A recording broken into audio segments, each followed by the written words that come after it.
I want to tell you about a pattern I watched repeat hundreds of times over a decade. As I've said several times in this series, and I promise it's not a flex, I built one of the largest CrossFit communities in the world.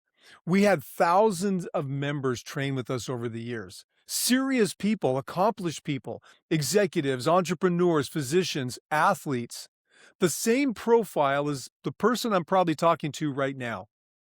And they trained hard, genuinely hard.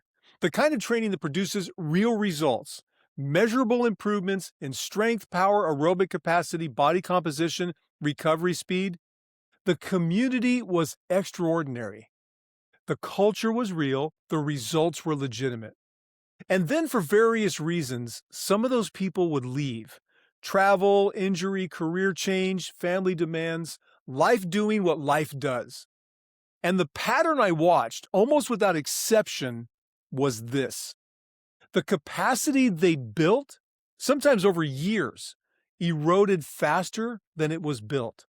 Not slowly, faster. That bothered me. For a long time, I couldn't articulate exactly why, but eventually I understood what I was seeing.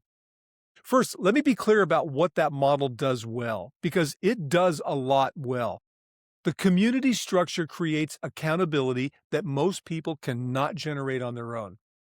When there are people expecting you at 6 in the morning, you show up. When there's a coach watching your movement, you focus. When everyone around you is working hard, you work harder than you would alone. That's real. That's valuable. Behavioral compliance in a well-run community is genuinely higher than in individual training.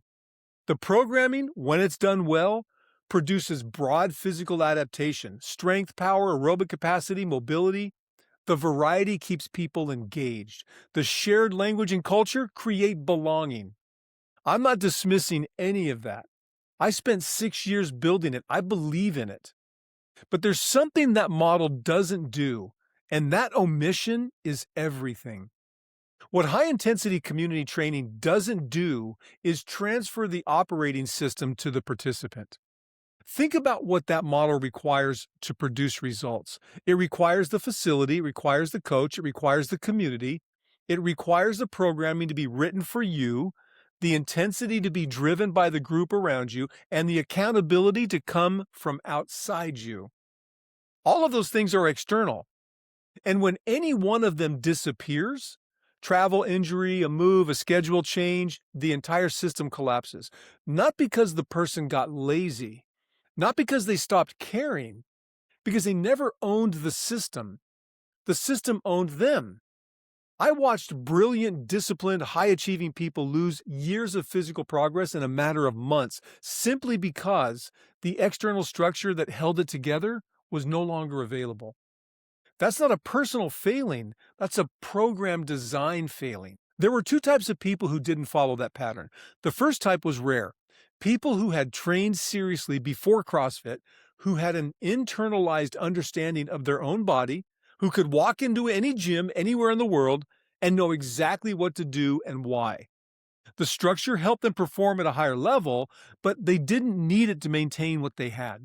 The second type was more interesting to me.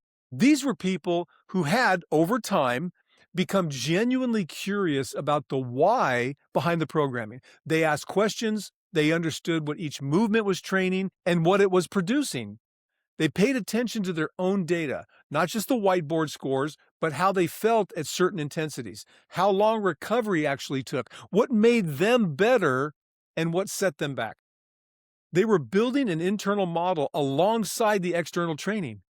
When the structure disappeared, they had something to fall back on. They knew what they were trying to preserve.